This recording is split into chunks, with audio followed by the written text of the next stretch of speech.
भगवान श्री कृष्ण की मधुर बाल लीलाएं। कालिया द्वारा श्री कृष्ण की स्तुति एवं प्रस्थान। सुखदेव जी बोले, महाराज परीक्षित, भगवान जी के चरण पर हाथ से चरण की ठोकरों से कालिया नाग के फन छिन्न विच्छिन्न हो गए, चूर चूर हो गए थे। वह बेसुध हो रहा था। जब नाग पत्नियों ने इस प्रकार से स्तुति की तब भगवान जी ने दया करके इसको छोड़ दिया। वह उतर गए। अब धीरे धीरे भगवान ने इसकी ओर देखा तो धीरे धीरे नाग की इंद्रियों में, प्राणों में चेतना आने लगी, सुधि आने लगी, चेतना हुई। अब इसको श्वास आने लगा। यद्यपि श्वास आता था कठिनता से, परंतु श्वास आरंभ हो गया। अब कुछ बोलने की शक्ति आई तो बड़ी दीनता के साथ कृतांजलि हाथ जोड़ करके भगवान श्याम सुंदर से इस प्रकार बोले।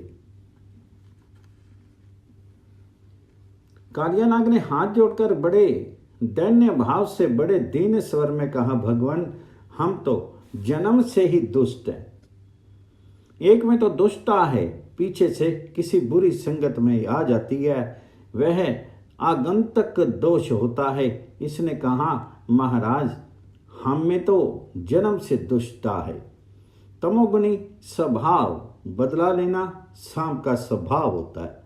बदला लेने के प्रतिशोध की भावना हमारे अंदर बनी हुई है।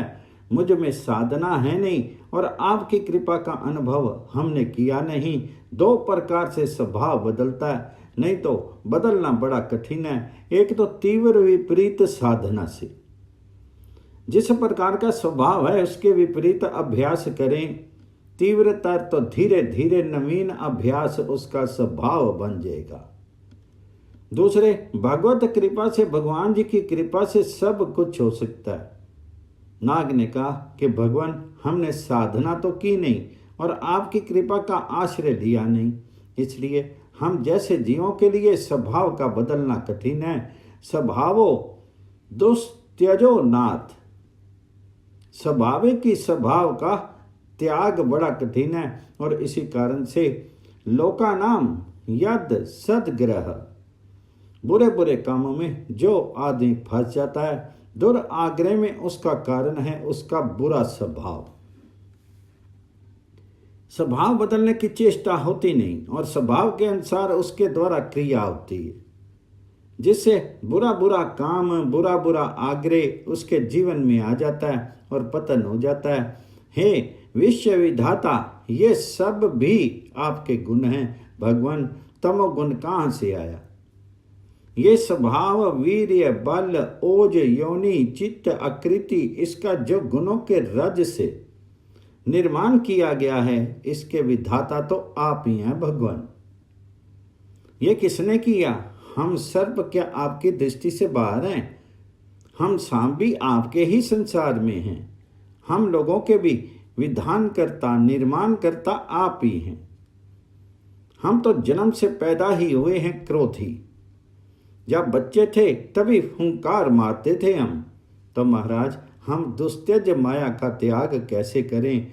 मायापति के शरण हो तब त्याग हो, और शरण हम हुए नहीं। आप सर्वज्ञ हैं, आप जगत के स्वामी हैं, इस माया के भी कारण आप ही हैं भगवान। अब हम क्या करें? वह यह सर्वोत्तम चीज है, बुद्धिमानी की बात है। यहाँ सर्प ने बड़ी बुद्धिमानी की, भगवान पर छोड़ दिया अपने आप को। यह भगवान से मांगना जो है ना, बुद्धिमानी नहीं है। जो भगवान जी से मांगना है ना, बुद्धिमानी नहीं है, क्योंकि हम मांगेंगे क्या? हम जहां तक की कल्पना नहीं कर सकते वैसी चीज देने की उनकी मन में आती है, वहां तक हमारी बुद्धि जाती ही नहीं। हम मांगेंगे क्या भगवान से? जो मांगता है वह ठगाता है। प्रेमी जन तो मांगते नहीं, पर ये बुद्धिमान लोग भी नहीं मांगते। प्रेमी जन को तो चाह ही नहीं, वह देते ही रहते हैं, पर ये बुद्धिमान लोग भी मांगते नहीं। भगवान जी के संपर्क से सर्प में इतनी बुद्धि आ गई, अब बुद्धि के साथ साथ विश्वास आ गया। हम लोग जो भगवान की बात करते हैं बहुत बार कि भगवान जो करता है सो ठीक करता है, ये केवल झूठ बोलते हैं। भगवान के मंगल में विधान पर विश्वास हो तो प्रत्येक प्रतिकूलता में प्रसन्नता होनी चाहिए, संतुष्ट होना चाहिए। परंतु हम तो जरा सी प्रतिकूलता हो नहीं हुई तो उबल पड़ते हैं भगवान जी पर ही। असंतुष्ट तो होते ही हैं, दुखी तो होते ही हैं, पर भगवान को भी भला बुरा कह सकते हैं। बड़ा विश्वास जागृत होता है कहीं पर हमारे अंदर, तो हम भगवान जी की शक्ति पर विश्वास कर लेते हैं पर उनकी बुद्धि पर तो विश्वास करते ही नहीं, और सौहार्द का विश्वास तो है ही नहीं। हम कहते हैं कि महाराज हमारा ये काम सफल कर दो। देखो हम आपकी भक्ति करते हैं, पूजा करते हैं, नमस्कार करते हैं, हम आपका पाद पूजन करते हैं, हमारा ये काम सफल कर दो। यदि भगवान कहीं पूछ ले कि हम अपनी मर्जी से कर दे सफल, तो बोले ना ना महाराज, आप कर सकते हैं, आप कर दीजिए। हम भक्त हैं आपके, आप हमारे काम कर दीजिए, पर करिए वही जो हमें बतावें, जो हम बतावें वही कीजिए। योजना हमारी और पूर्ति करने का काम आपका। नौकरी देते हैं हम आपको, अरे हम आपकी भक्ति करते हैं ना, तब बदले में हमारा काम जो हम बतावें वे कर दिया कीजिए। और आप करने में समर्थ हैं, जल्दी कर सकते हैं, शक्तिमान हैं। बोले तो हम पर छोड़ दो, तो बोले आप कहीं उल्टा कर दो। कुछ समय पहले की बात है, कोई सरकारी अधिकारी रहे, वह हमारे पास आए, बड़े अच्छे सज्जन थे, बड़े सीधे सरल स्वभाव के रहे। उनसे बहुत बातें हुई, मैंने ऐसे ही कह दिया कि आप भगवान पर छोड़ दीजिए, तो बड़ी सरलता से बोले भगवान पर छोड़ दें तो कहीं अपने मन की कर दे तो, और हमारा वह काम उल्टा हो जाए। हम जो चाहते हैं वे ना करे, फिर हमारा तो बिगड़ गया सारा काम। तो मतलब कहने का क्या है, भगवान की बुद्धि पर और भगवान जी के हमारा सौहार्द पर विश्वास नहीं। कहीं कहीं पर शक्ति पर विश्वास कर लेते हैं, सो भी यहाँ करते हैं। जब हमारी शक्ति काम नहीं करती और सस्ते में काम होना हो कि 500 रुपये लगा करके अनुष्ठान कर दो और 5 लाख रुपया आ जाए, तब कौन सा महंगा पड़ा? सस्ते ही तो पड़ा। वकील को देंगे 500 रुपये और 500 रुपये में मुकदमा जीत जाए तो बड़ा अच्छा है, हर्ज क्या है। तो यहाँ शक्ति पर विश्वास कर लेते हैं पर भगवान पर निर्भर हो जाएं, भगवान जी के मंगल विधान पर अपने को छोड़ दें, ऐसे विश्वासी बहुत कम होते हैं। अब कालिया नाग के मन में बड़ा विश्वास पैदा हो गया। कालिया नाग ने कहा भगवान, अब हम लोगों के लिए तो आप अपनी इच्छा से जो आप ठीक समझे करें, अनुग्रहम व निग्रहम, आपका अनुग्रह भी अनुग्रह है और आपका निग्रह भी अनुग्रह है। आप जो करेंगे सो ठीक करेंगे भगवान। उसने तो कुछ नहीं मांगा। नाग पत्नी ने कह दिया कि महाराज आप हमारे पति के प्राण दे दीजिए, हमको सेवा बताइए कि जिससे हमारा भय से छुटकारा हो जाए। नाग ने ये नहीं कहा। नाग ने कहा भगवान आप सर्वज्ञ हैं, हमारा भला किसमें है ये आप जानते हैं और आप जगत के ईश्वर हैं, सब कुछ कर सकते हैं। 2 बातें हैं, एक तो जो जानता हो कि किस बात में किसका भला है, और एक जो कर सकता हो, जो जगदीश्वर हो। भवान ही कारणम तत्र सर्वज्ञो जगदीश्वरा। आप सर्वज्ञ भी हैं और आप जगदीश्वर भी हैं। हम आपको कहें कि आप हमारा यूं कर दें तो हमने आपको सर्वज्ञ नहीं माना। किसी बात में हमारा भला है और क्या करना चाहिए ये जानने वाले तो आप हैं। जिनकी बुद्धि काम अभिभूत होती है, काम क्रोध लोभ से जिनकी बुद्धि ढकी होती है, वे अपना भला आप नहीं जान सकता। बहुत बार आदमी भले के नाम पर अपना बुरा कर बैठता है और कहता है कि हमने भला किया। मनुष्य का अभिमान, मनुष्य की मूर्खता, मनुष्य का काम, मनुष्य का क्रोध लोभ मोह, ये उसकी बुद्धि को विकृत कर देते हैं। उस समय वह अपनी भलाई मान करके बुराई कर बैठता है। कोई बोले कि ये काम तो हम अपने भले के लिए कर रहे थे और तुमने रोक क्यों दिया। कोई माँ अगर बच्चे को रोक दे आग में हाथ डालने से, तो वह अबोध बच्चा रोएगा और बोलेगा कि देखो माँ ने हमें खेलने नहीं दिया। यदि खेलता वह उसमें जल जाता।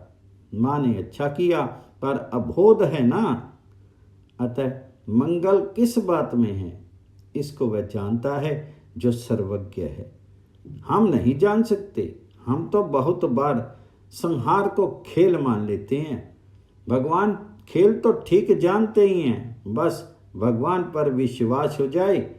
और ये तब होता है जब हम भगवान को सर्वज्ञ मानते हैं और जगदीश्वर मानते हैं। शांति कैसे मिले? भगवान ने उपाय बताया, सीधा उपाय बता दिया शांति मिलने का। लंबी चौड़ी बात नहीं, पर बड़ी लंबी चौड़ी बात भगवान ने कही। बोले शांति तुमको आवश्यक है तो सारी कामनाओं का परित्याग करो। सर्वान कामाय विहाय, और सारी सप्रीहा प्रतिज्ञा का परित्याग करो। ममता छोड़ो, अहंता छोड़ो, तब शांति मिलेगी। ये तो बड़ा कठिन उपाय बता दिया। कहाँ करें, कैसे करें, कर ही नहीं सकते। बोले दूसरा बड़ा सीधा उपाय है, इससे तत्काल शांति मिल जाएगी। क्या करना है? करना कुछ नहीं है, केवल जान लेना और मान लेना है। कुछ मत करो, केवल इस बात को जान लो। क्या जान ले? कि जो सारे यज्ञ तपों के भोक्ता हैं और जो समस्त लोगों के महान ईश्वर हैं, सबके शासक है ना, तो सर्वज्ञ हो ही गए। जो सर्वज्ञ है, सर्वशक्तिमान है, सर्वलोक महेश्वर है, सब यज्ञ तपों के भोक्ता हैं, वे भगवान। या भगवान ने इस बात को खोल दिया कि कहीं निर्गुण निराकार की बात न सोच ले आदमी। वह किसका क्या भला करेगा? जो किसी की सत्ता ही नहीं मानता, वह भला क्या करेगा? वे ही नहीं, हुआ ही नहीं, तो बस ठीक हुआ ही नहीं। लेकिन यहां भगवान ने अपने आप को कहा भोक्तारम। हम तो खाने वाले हैं, सारे यज्ञ तपों के भोक्ता हम हैं। कहीं भी डालो पहुंचता हमारे पास है। अरे सर्वलोक महेश्वरम, समस्त लोकों के हम महान ईश्वर हैं। ऐसे हम सुहृदम सर्वभूतानाम, सारे प्राणियों के मित्र हैं, सुहृद हैं। ये नहीं कहा वहां पर कि हम भक्तों के मित्र हैं। ये नहीं कहा कि उपासकों के मित्र हैं। ये नहीं कहा कि साधकों के मित्र हैं। सर्वभूतानाम कहा। बोले तुम प्राणी हो ना, बोला, हाँ प्राणी हैं, तुम्हारा काम हो जाएगा। तुम प्राणी और हम सुहृद हैं, ऐसा मान लो बस। तो दयालु दीन हो, तो दानी हो भिखारी, हो प्रसिद्ध पातकी, तो पाप पुंजहारी। हम दीन हैं और आप दीन बंधु हैं, हम एक प्राणी हैं और आप प्राणी सुहृद हैं। बस भगवान ने कहा, इस प्रकार ये नहीं जानने वही शांति हो जाएगी। भगवान जी के सौहार्द में जहां विश्वास हो गया वही शांति मिल गई। ये बड़ा आश्वासन है। भला ये नाग के अंतिम शब्दों से हमें शिक्षा लेनी चाहिए कि भगवान जी के सौहार्द पर, उनकी सर्वज्ञता पर, उनके सर्वशक्तिमत्ता पर, उनके सर्वलोक महेश्वर तत्व पर हम विश्वास करके अपने आप को उन पर छोड़ दें बिना किसी शर्त के। तुम जो करो, जैसे करो, जब करो, बस वही करो। हम जो कुछ सोचेंगे वह भूल सोचेंगे और तुम जो सोचोगे वह ठीक सोचोगे। हम किसी अच्छी बात को सोचकर भी कर नहीं सकते और तुम सर्वसमर्थ हो। हमारा प्यार बहुत बार भ्रांत होकर के हमारा अहित कर बैठता है। हमारा ही क्या, मनुष्य भ्रांत होकर ही आत्महत्या करता है और समझता है कि हम अपने आप को भला कर रहे हैं। करता है ना आदमी? क्या उस समय ये सोचता है कि हम अपना अनिष्ट कर रहे हैं? भला सोचता है? वे भ्रांत है। हम बहुत बार भ्रांत हो जाते हैं। आप निभ्रांत हैं, आप सर्वज्ञ हैं, सर्वशक्तिमान हैं और आप हमारे परम सुहृद हैं भगवान। हम आप पर अपने को छोड़ देते हैं। जो आप ठीक समझो वह करो, जब ठीक समझो करो और जैसे ठीक समझो वैसे करो। इस प्रकार अपने आप को बिना किसी शर्त के भगवान जी के चरणों पर छोड़ दें। भगवान कहते हैं कि तत्काल शांति मिल जाएगी उसको, उसके लिए फिर कोई भय नहीं रहेगा। यहाँ पर नाग ने बड़ी सुंदर बात कही। नाग बोले भगवान से कि महाराज, भगवान आप सर्वज्ञ हैं, संपूर्ण जगत के आप अधीश्वर हैं, स्वामी हैं। हमारे स्वभाव और माया के कारण भी आप ही। आप अपनी इच्छा से, अपने मन से हमारे लिए जो ठीक समझे, निग्रह अनुग्रह जो ठीक समझे, बस उसी का विधान कीजिए। चाहे दंड दीजिए, चाहे कृपा कीजिए। आपका दंड भी कृपा है और कृपा तो कृपा है ही। हम तो केवल आपके मन पर अपने आप को छोड़ देते हैं। इस प्रकार जब भगवान से कहा तो भगवान शरणागत वत्सल हैं ही। भगवान को तो इस कालिया हरद को भी पवित्र करना है और इस कालिया को भी पवित्र करना है और तमाम लोगों को निर्भय करना है। भगवान की एक क्रिया में ना जाने कितने कार्य एक साथ संपन्न हो जाते हैं। जरा सा एक चक्र हिलाया तो लाखों लाखों के भाग्यों का उचित परिवर्तन एक साथ हो गया। सुखदेव जी बोले, भगवान जी ने जब ये बात सुनी तो कृपा जाग गई भगवान की। भगवान यहाँ पर अपनी महिमा की असली बात कह बैठे। उनकी महिमा का क्या कहना है। ये लीला के लिए मनुष्य सा आचरण करने वाले भगवान बोले कि नागराज अब तुम यहाँ मत रहो। ये तो भय से आया था ना। शोभरी ऋषि का शाप था गरुड़ को कि वे यहाँ नहीं आ सकते। तो गरुड़ का यहाँ भय नहीं और वहाँ रहते तो भय था। तो भगवान ने कहा तुमको यहाँ नहीं रहना चाहिए। अब बहुत से नाग वहाँ पर आ आकर के बस गए थे। तुम अपनी जाति भाइयों को, पुत्रों को, स्त्रियों को लेकर के समुद्र में चले जाओ। ये जल निर्विष हो जाएगा, अमृतवत हो जाएगा। फिर गाय और मनुष्य यहाँ के कालिंदी का जल अब पिएंगे।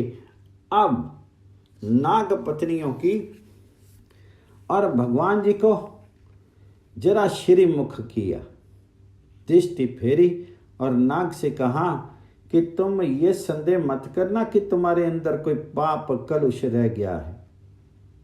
तुम तो परम पवित्र होगे। तुम्हारी इस गाथा को जो गाएंगे वह पवित्र हो जाएंगे।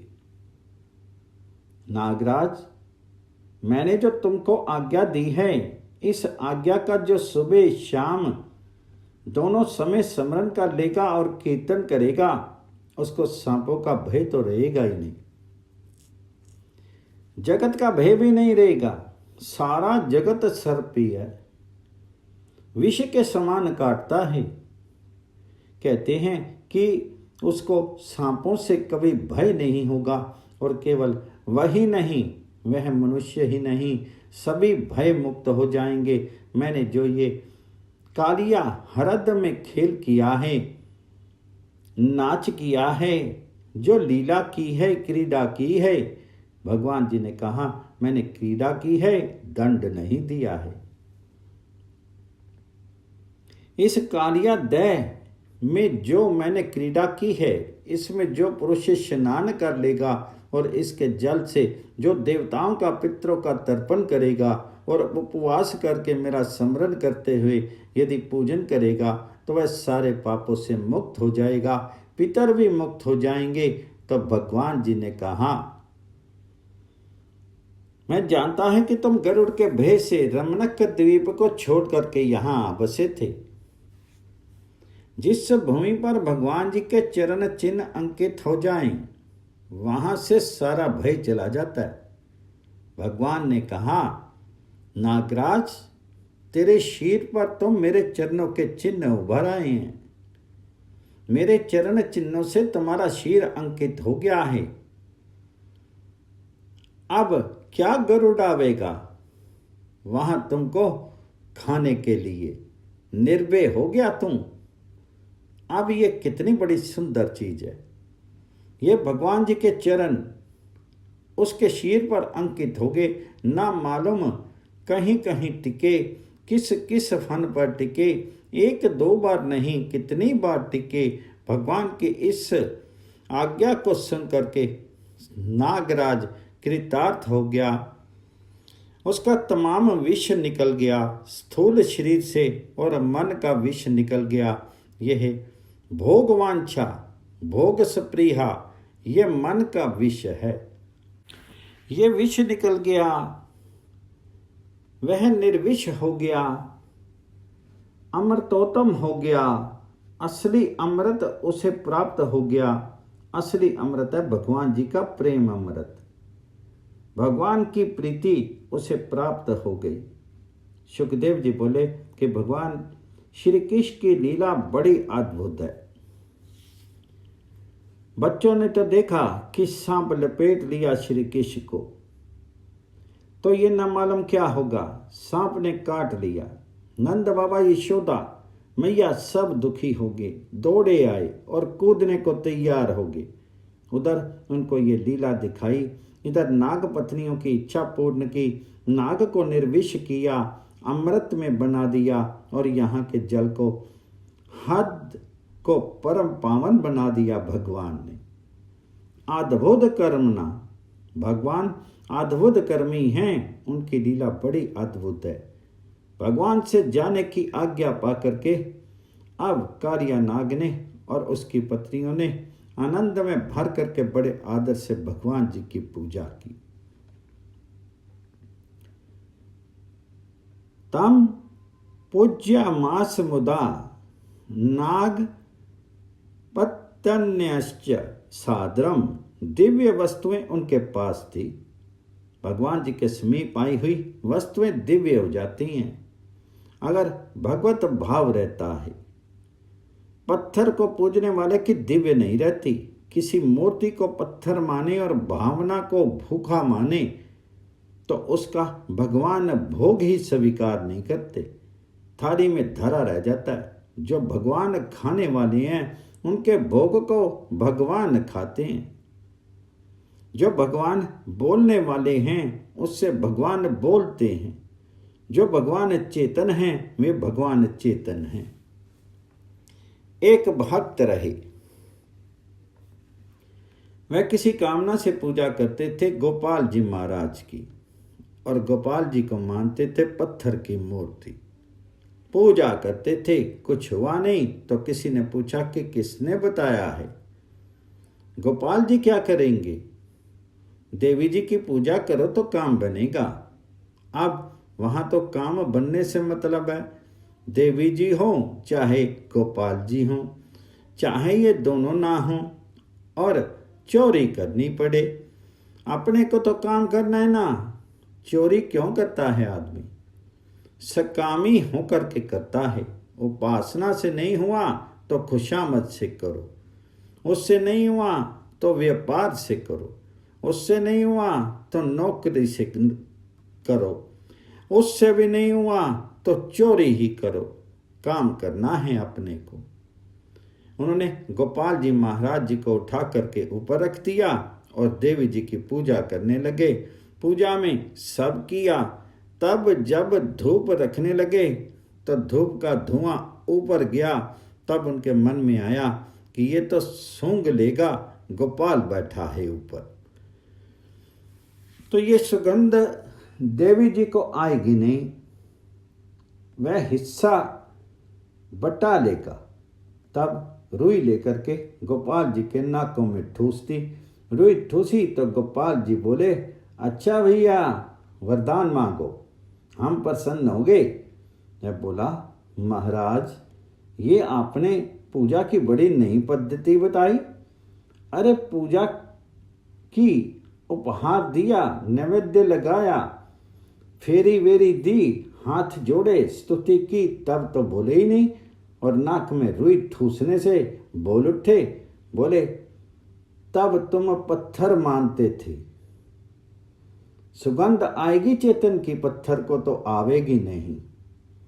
आज तुमने गोपाल जी को चेतन माना, गोपाल जी कहीं सूंघ ना ले धूप की गंध। जब गोपाल जी चेतन हो गए तो चेतन बोलता है, बोलने वाला भगवान हो तो बोलेगा, खाने वाला खाएगा। बोले, ये तो भाव के भूखे हैं, भाव के भूखे हैं तो तुम भी भाव ही खाया करो, तुमको बदले में खाने को नहीं मिलेगा, भाव खाया करो। इस तरह से ये क्रिया विधि है। जो भगवान जी की पूजा करना चाहे वे भगवान को पत्थर कागज नहीं माने, मूर्ति को मूर्ति नहीं माने, किसी मनुष्य में भाव करे तो मनुष्य को मनुष्य ना माने, दीवाल में करे तो दीवाल को दीवाल नहीं माने, जल में करे तो जल को जल नहीं माने, वृक्ष में करे तो वृक्ष को वृक्ष नहीं माने, उसमें भगवत बुद्धि हो। जब भगवान की इन्होंने बड़े आदर से पूजा की और जहां वह भगवान के पूजा की सामग्री आई कि सब दिव्य बन गया। दिव्य के लिए जो आयोजन होता है वह दिव्य होता है। पहले दिव्य शब्द का उच्चारण किया, दिव्य वस्त्रों से, दिव्य पुष्पमाला से, दिव्य मणियों से, दिव्य बहुमूल्य आभूषणों से, दिव्य गंध से, दिव्य चंदन से और दिव्य उत्तम कमलों की माला से वे जगन्नाथ गरुड़ ध्वज भगवान जी का पूजन करके वही प्रसन्न किया। भगवान प्रसन्न हो गए। भगवान पूजा से प्रसन्न होते हैं। लोग कहा करते हैं कि भगवान पूजा से प्रसन्न हो तो फिर पूजा के भूखे हो गए। अरे भगवान हमारे अनुरूप होकर के करते हैं। कोई हमारी पूजा करता है तो हम प्रसन्न होते कि नहीं? असल में क्या होता है कि पूजा ग्रहण करके भगवान स्वीकार इसलिए करते हैं कि उनको हमें बदले में कुछ देना है। दर्पण में मुंह देखने वाले को अपना मुंह दिखता है, अपनी शोभा अपने को दिखती है। इसी प्रकार पूजा करके पुजारी ही उसका फल पाता है। भगवान तो कहते हैं हमने स्वीकार कर ली और कहते ही नहीं हैं। जहाँ पूजा होती है वहाँ स्वीकार करते हैं। दिया हुआ खाते हैं, सुनाया हुआ सुनते हैं, उड़ाया हुआ ओढ़ते हैं और कह भी देते हैं कि ये सब हमारे ओढ़ने की चीज नहीं है। हरि राय जी महाराज की बात याद आती है कि वे भगवान की पूजा करते थे तो 2 रजाई ओढ़ा देते। एक ओढ़ाई उनको तो लगा कि भगवान जी को जाड़ा लग रहा है।